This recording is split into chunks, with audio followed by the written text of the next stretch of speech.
For franchising, it's much easier to expand further, wider, faster, because you're using your intellectual property, your systems, your processes, but then other people are investing their time, energy and money into it. Both parties benefit. So for example, we're opening up a shop in Bournemouth. We've got a local operator there. He's invested. He can cash in on his knowledge of the local area. And if it wasn't a franchise model, I don't think I would be in a hurry to travel from Glasgow all the way down to Bournemouth to open up a shop.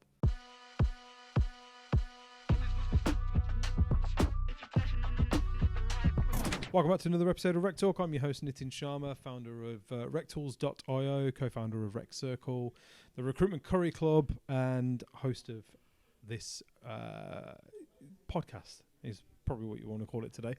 We're filming still at the Firefish HQ, so a massive thank you to them for allowing us to use the studio or the aquarium, so to speak. My guest today is Ajmal Mushtaq, who is the proprietor and founder and CEO of Boss Pizza currently, and a range of other things from previously, which I'm going to let you talk about. But first of all, mate, I really appreciate you squeezing this into your incredibly busy diary. Nice to be here. You'll know Ajmal from TikTok and YouTube and Instagram Reels every now and then as well. That's where I found you, and I was sort of I like this guy. He's interesting. I need to reach out. So nice. Hey, if you don't ask, you don't get. And hey, I asked and I got. And we're here in Glasgow. Here we are. That's nice it. One. On a beautiful day as well. Yeah. I've been Glasgow 3 times now, and every time I come, the weather's lovely. And I'm like, the weather's always lovely in Glasgow. That's not true though, is it? No, it is. Always 22, 23 degrees year round. It's fantastic weather year round. What do they call it? The Barbados of of Europe. Of Europe. Yeah. Mate, honestly, really appreciate you squeezing this in. I know how incredibly busy you are. It's a pleasure.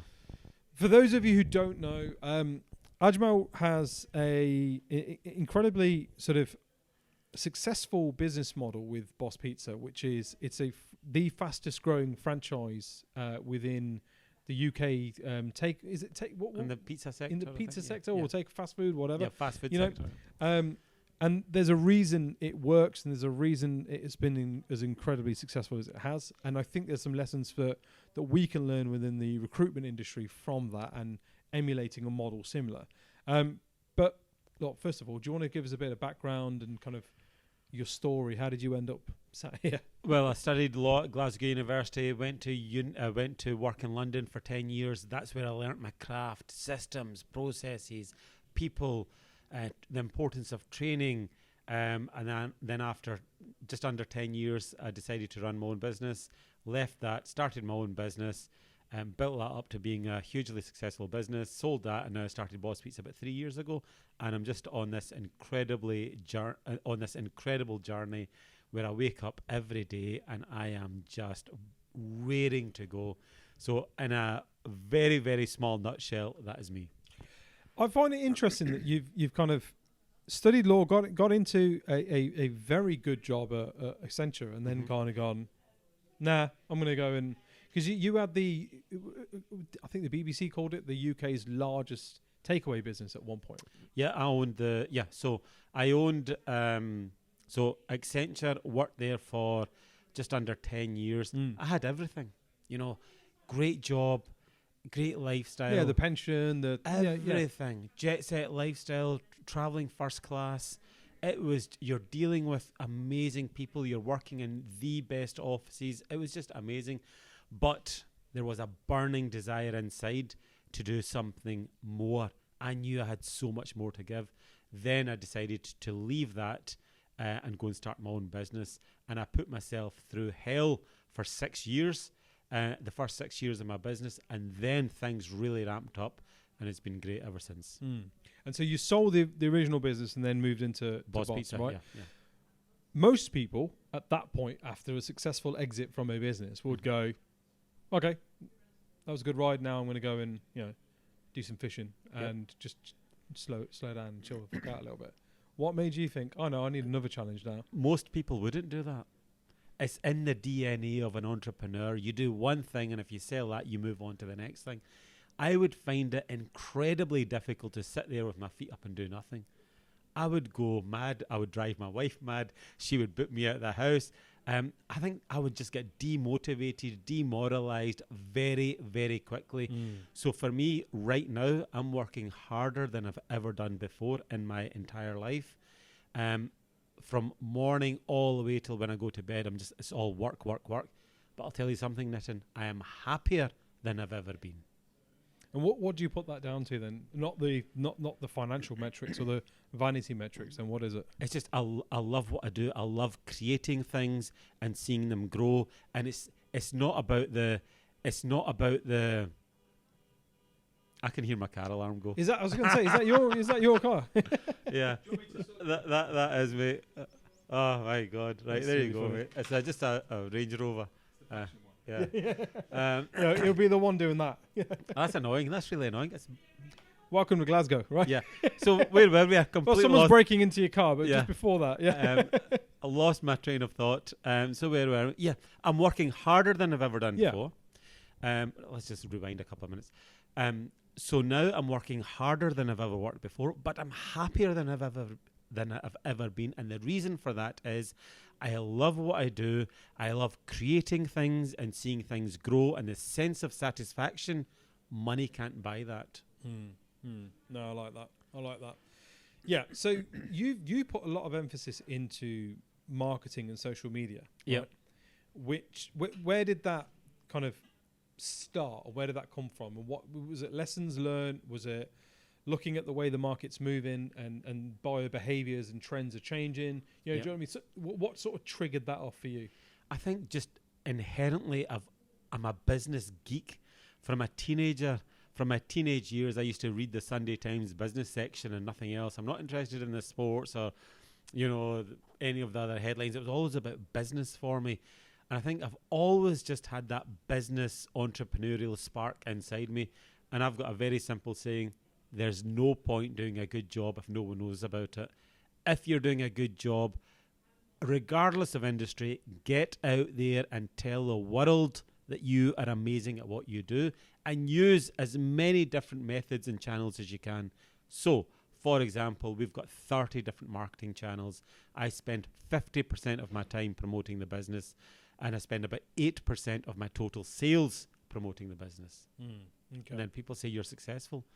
There's a formula behind it, and that is the formula. It's a process-driven approach, right? Yeah, exactly. Yeah.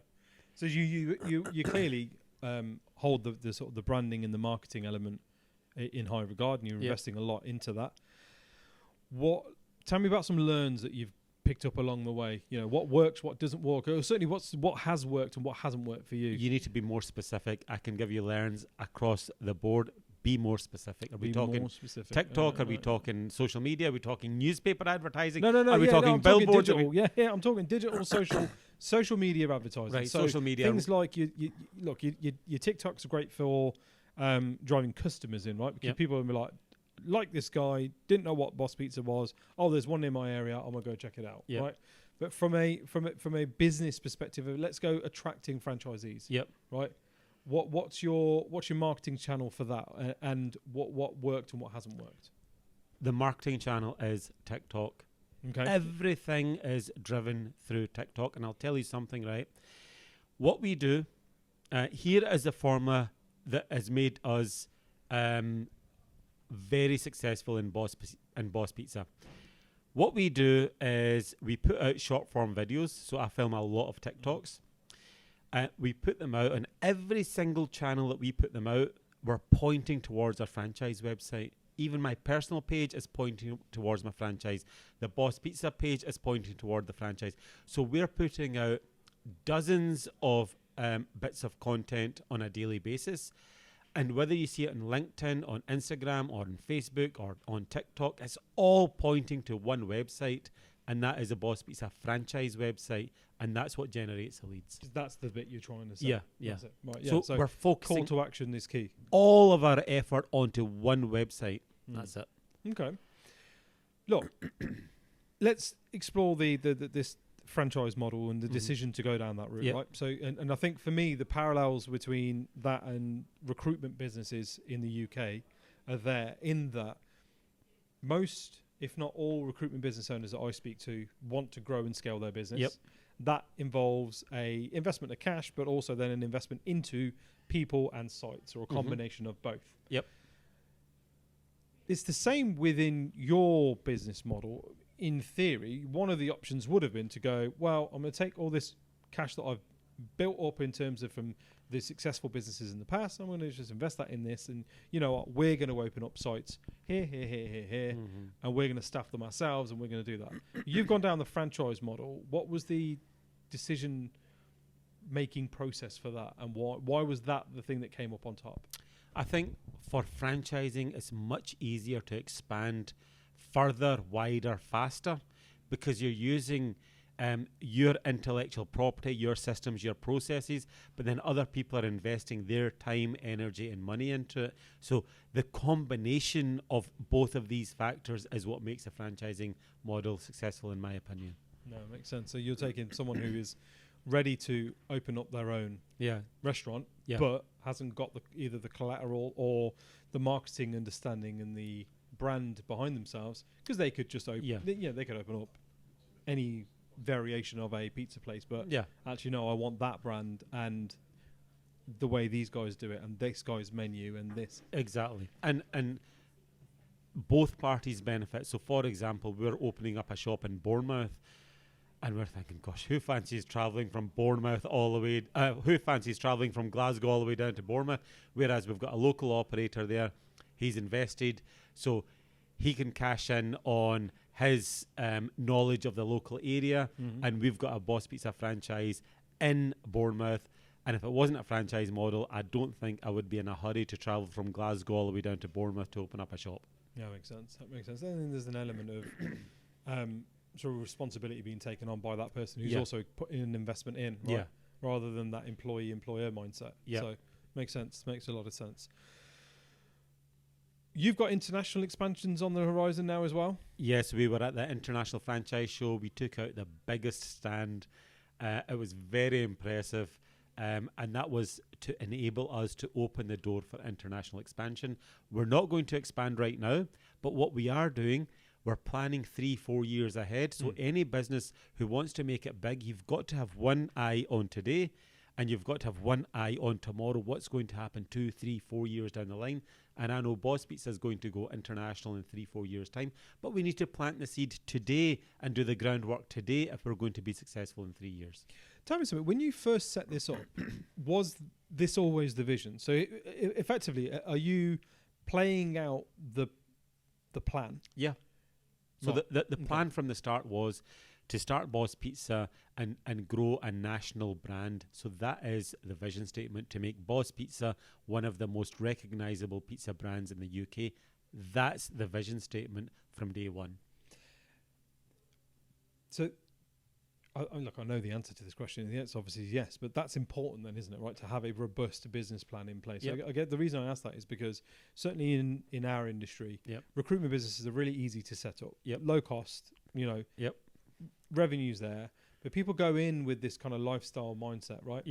And then things start taking off, and they're like, oh, okay, I'm gonna get my business valued now. And then they come in, they have a look, and the EBIT's not quite what it's supposed to be. And they have a look under the bonnet, and they're like, hang on, your wife's the secretary of the business, and she gets a salary, and your son gets a salary, and you're taking as much as you can out of the business. Was this learns from previous things that you've kind of gone in with, like, no, this is what I'm starting, and therefore process and procedure and everything has to be clear cut from day one, so that whether it's a year from now or 5 years from now, if I want to sell, it's ready to sell. Exactly. So I am setting up this business to scale as quickly as possible, and one of the ways that we're doing it is to keep it as simple as possible. You mentioned something about a business plan. I've never written a business plan in my life. You just get out there, roll your sleeves up, and do whatever needs to be done. In our case, the customer wants good food delivered at a good price, and they want it delivered fast. That's 99% of the business. Now, we could sit in a corporate office and come up with clever business plan and projections and all that, but if you don't get the fundamentals right, everything else is a total waste of time. The fundamentals would sit on your business plan, though, right? Along with the vision and the sort of, this is where we want to get to, along with the marketing strategy of, no, we are investing this amount of our I'm the wrong person to ask about business plans. I've told you I've never written a business plan in my life. I find that really fascinating. Yeah, I could. Right, I'll tell you. Right, let's rewind the clock. Before I left Accenture, for 3 years, I developed the most amazing business model in the world ever. You could use this business model to run Boss Pizza. You could use it to run bloody Vodafone, Barclays Bank, you name it. It was so robust. Do you know what happened when I went into the real business world and tried to implement that? 95% of that was irrelevant, because all that matters is, in my sector certainly, is the customer puts the food in their mouth and they go, that's delicious, I'm going to come back here. That's all that matters. They're not caring about my templates and my documents and my methodologies. And that's where a lot of business owners, and even especially if you're working in the corporate environment, you end up doing a lot of work that's just, I call it corporate work, but it doesn't really translate into the real business world. It's almost corporate procrastination, so to speak. Like Yeah. you're just putting off doing the do. Yeah. Because you're too busy writing about the do. Yeah, exactly. And that's why I think, just very simple. Just I like to roll up my sleeves. I tend to limit the documentation we've got in our business, and we focus more on the results. Do you think everyone, or do you think anyone is cut out to start a business? Do you think anyone can do it? Most people would die if they had to run a business, because it is more difficult than anything you can ever imagine. Yet, social media is telling us it's sexy, it's Lamborghinis, it's big houses, it's holidays in Dubai. Could be some of that, but far from it. The reality is much, much different. For the first six years of my business, I didn't have a holiday. I hardly saw my parents. I hardly saw my son. I hardly saw my wife. I didn't have dinner with my wife for the first 6 years of our business life, all because I was just working so hard. That's the level of sacrifice it takes if you want to be successful in any endeavor. Let's say, for example, you and I decide we want to be the fastest men in the world. We're going to run 100 meters sub 10 seconds. We're not going to be able to do that with 3 months effort. We're going to have to go 2, 3, 4 years straight, dedication, sacrifices. Only then we're going to be successful. So in any endeavor, if you want to be a total success, you have to make the sacrifice. And where you can win is 99% of the people out there are not willing to make the sacrifice, or they're not capable of making the sacrifice. Yeah. Or we'll give up along the way. Right? Yeah. It's sort of outlast than that. Yeah. No. Okay. So you touched on a really good point there. That you know, we project sort of the lifestyle of a business owner, and this. Do you know what I mean? That the hustle and grind culture and all that sort of stuff, especially on platforms like TikTok, which you use as a big part of your sort of marketing efforts and so on. What are your thoughts on that then? What are your thoughts on this?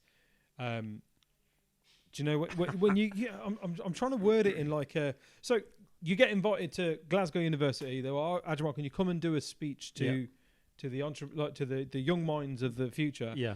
And 9 out of 10 of these guys will go like, follow your dreams, follow your passions. Yeah. I mean, I feel like that's pretty stupid advice, right? Yeah. Like, because you can't all work for yourselves. Yeah. You know, you're not all going to get paid 100 grand a year to play guitar. Yeah. So that's pretty shit, and it's pretty rich for someone who's kind of done the grind, made their money, and now is in a position to follow their dreams, to be able to set that out, right? Have you noticed there's more and more entrepreneurs that are saying to everyone, just follow your dream, follow your dream? Not everyone's an entrepreneur. Not everyone's going to make it. No. If that was the case, there would be no employees and everyone would be a business owner.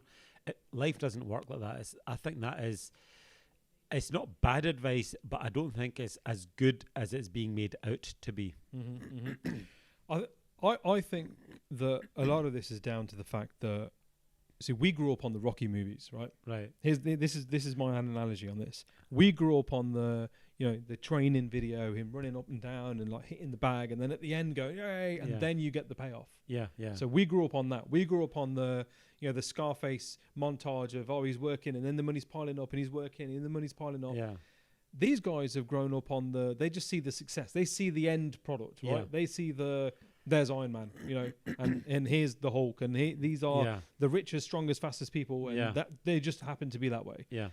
And I think because of that, we've grown up with the mindset of, no, it takes graft and work to get to that point, whereas they only ever see the payoff. This younger generation. Exactly. And because they only ever see the payoff, because the average video length is 35 seconds. Yeah. You can't show a montage in 35 seconds. Yeah. You know what I mean? Exactly. What say you with that? I totally agree. So we're projecting a false narrative on all young people. And then the other thing I'm going to say, no one is talking about saving money. How the hell are you supposed to go through life if you've not got any savings?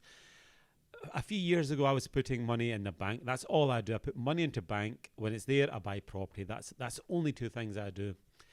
Everyone's saying you should put it into NFTs, you should put it into crypto, you should put it into this, stocks and shares. Been there, done that. No, thank you. And the amazing thing is no one is talking about saving money. And I'm like, how on earth are you supposed to bloody save up for a deposit for a house or buy a car or do anything if all you do is just get money, spend it on yourself? Because you can get it all today, right? Most people are financing everything, right? You look at the number of cars in that car park out there. Yeah. You know, I walk around. Listen, I've got two vehicles. One's my weekend car. It's a 2003 Porsche Boxster. Right. Nice. It was I treated myself when I did well one financial year. So fuck, I want to treat myself. Right. It was after my dad died. So dad always wanted me to have a nice car. Oh, right. Okay. I'll buy it. And the other one is a 2005 Mercedes E-Class. Right.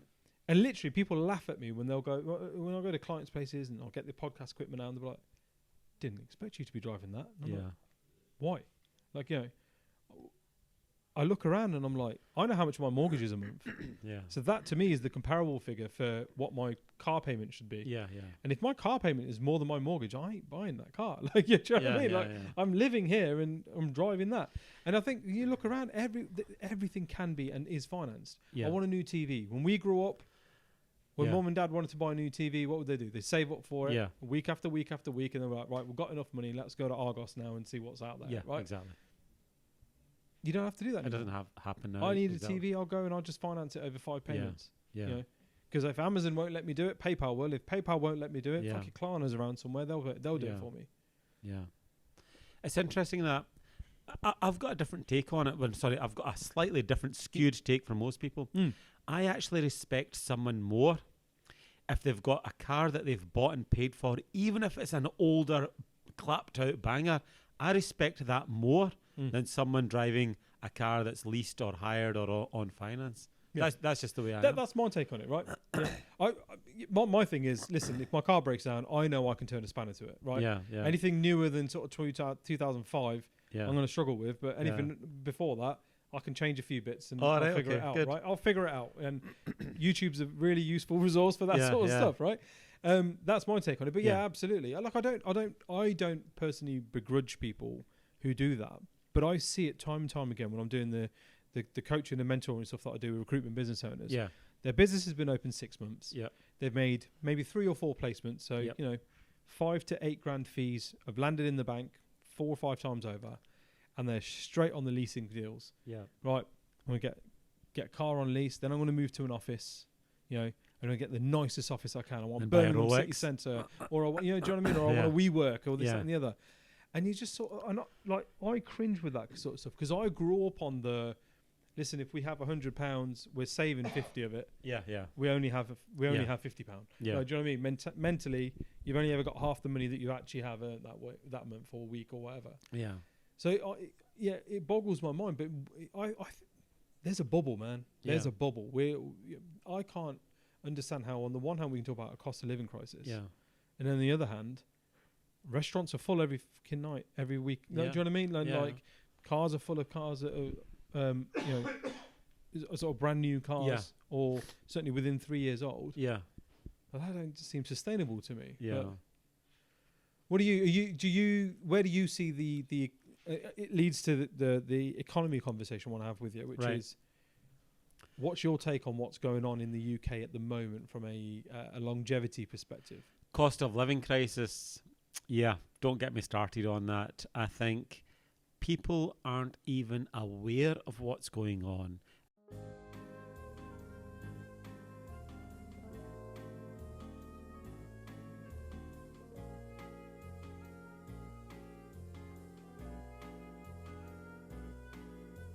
So what keeps you here then? Why are you like what like you could at this point just be like, do you know what?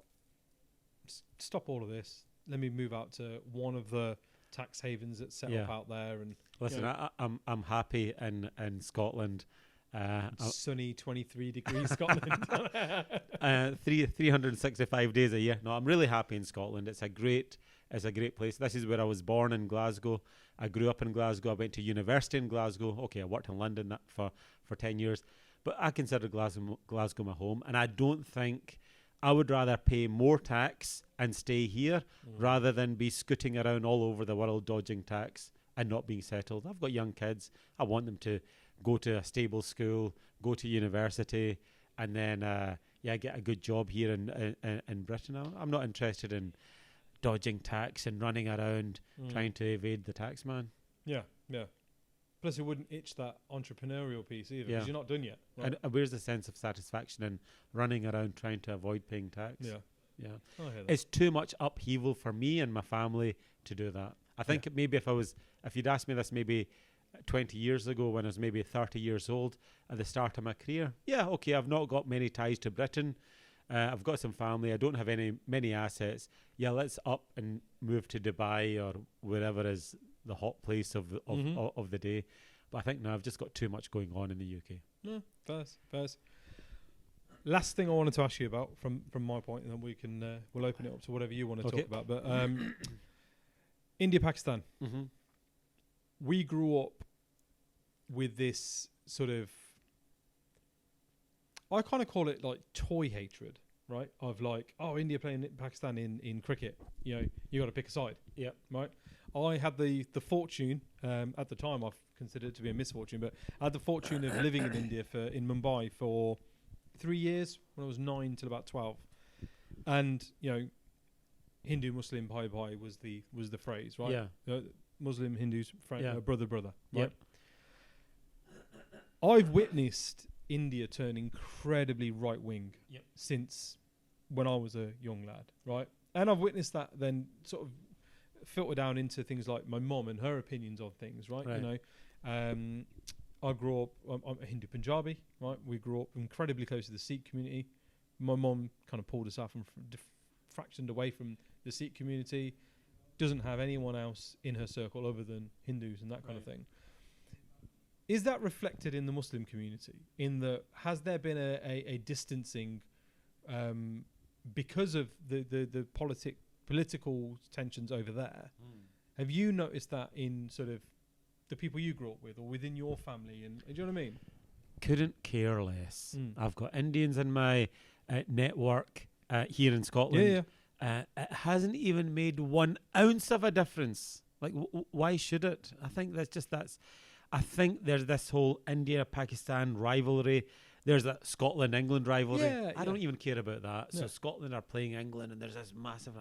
I don't even care about that. I think it's... I'm one of those guys. I just get on with everyone and I don't hold any grudges and I don't get easily swayed. If I like you and you're an Indian, I don't care what's going on over here or over here. I still like you because you're an Indian. So I think a lot of these political divisions, there's underlying agendas. Yeah. And one of those agendas is war. India and Pakistan need to go to war to satisfy the thirst of the military-industrial complex. If there is no war, these guys aren't making money, and that's a problem. And they said they were trying to stoke up a war previously, and Imran Khan said, no, we don't want to. We're not having a war with India. Yeah. He ended up in prison. Because what happened in America, the regime change was designed in America to get Imran Khan into prison. They bought the opposition politicians, got into power, put Imran Khan into prison. And here we are today. He's in prison. And he was one guy saying, no, we don't want to have a war with our neighbour. And what's wrong with that? Nothing. Yeah. Yet it wasn't allowed to stick. Anyone who wants peace is just not allowed to stick. Yeah. It's a tough one, isn't it? Because we have no control over this sort of stuff, right? Yeah, exactly. And so like my dad always used to teach us kind of, just tend to your garden. You know what I mean? Yeah. Build your fences. Yeah.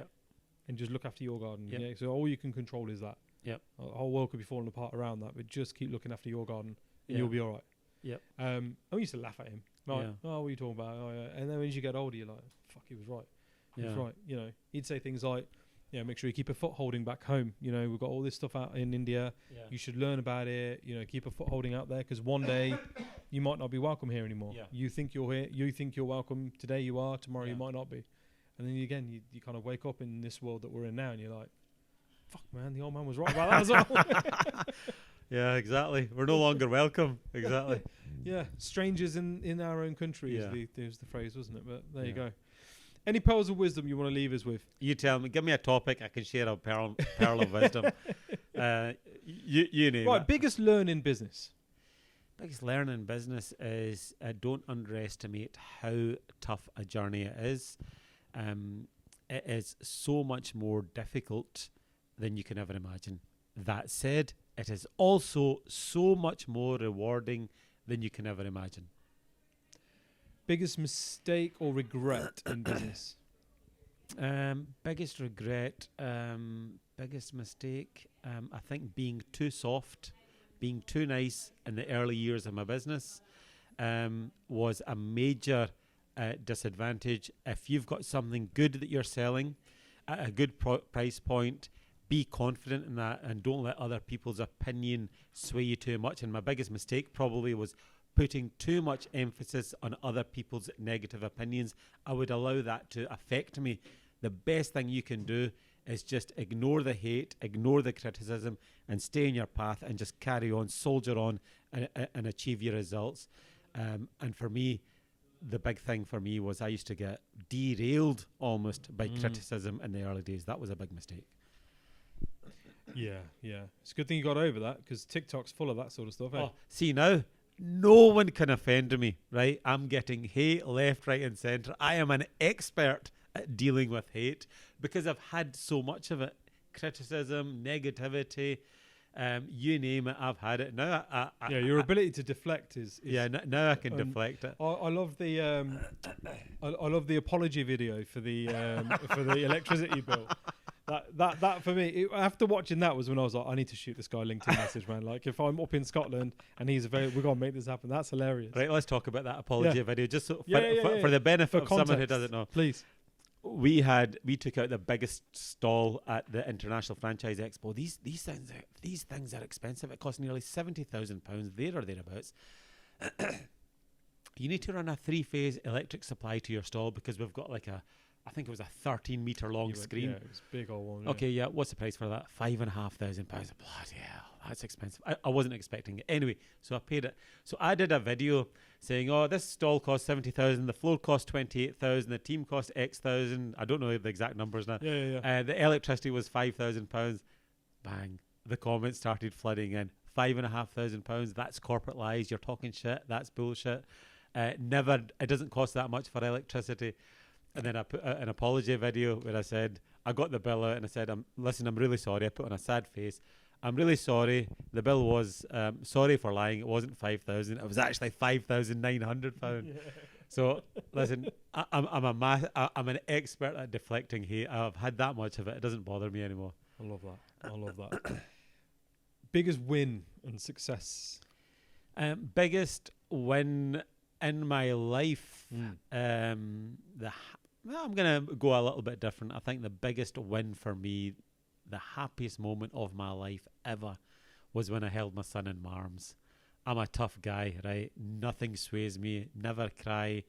But see, when I held my son in my arms for the first time, that was something special. I was crying like a baby. He was crying and I was crying even harder. That was probably the highlight of my life. And then from a business point of view, I think probably opening up the biggest takeaway kitchen in Britain, that was amazing. I sat there in the kitchen on a countertop and I looked around and I thought, bloody hell. You need to see this kitchen. It's the size of like an aircraft hangar. It's mega. We used to output one meal every 15 seconds. And for me to sit there and think, you know what? I developed this whole system that allows us to output so many orders on a night so efficiently. It was just beautiful. And it was like it was like a Rolls Royce engine. It was just working perfectly all together. 55 people in the kitchen, and it's in pure harmony. That was probably one of the highlights of my business life, to see that come together. Nothing to do with money, more to do with the satisfaction of creating something amazing. I love that. Last one for me. Okay. If you weren't doing this, what would you be doing? In an alternative universe, I you think didn't go into the food world and the food industry. I would love to be a business teacher Okay. or a business lecturer. I know from a very young age I've just been very, very geeky when it comes to business and anything to do with business. I like to know everything, how things work, and I even built this business model I was talking to you about. Like, if you spend 30% extra on marketing, how much is that going to increase the sales? How many more people will we need? How's that going to impact the accounting software? I had it all worked out. Like, I love just breaking down the jigsaw of business and then reconstructing it. It's just something I'm really interested in. Yeah, and that is something that you can sell as a consultancy, right? That's it. Because not everyone can naturally do that. And not everyone has the patience to do that. Yeah. Although, that said, okay, I've got some business experience. I'm not interested in selling consultancy. I'm not interested in selling a book or a course. And I think that's one of the reasons why my content resonates with my audience, is because I'm just giving a sort of genuine, factual, evidenced information in the realm of business with no expectation of anything in return. So it seems to be working for me. Yeah, look, and long may it continue. Yeah. Listen, sincerely, I want to thank you so much for this. You're welcome. It's been a really great appreciate conversation. Guys, that's all from us. New episodes drop every Wednesday and every Friday. Thank you for liking, sharing, subscribing, doing all the cool shit that you guys do to keep us at the #1 position in the recruitment podcast game. If you want to hear from Ajmal and follow him on his socials, all the links will be in the description below. We'll see you again next time. Thank you.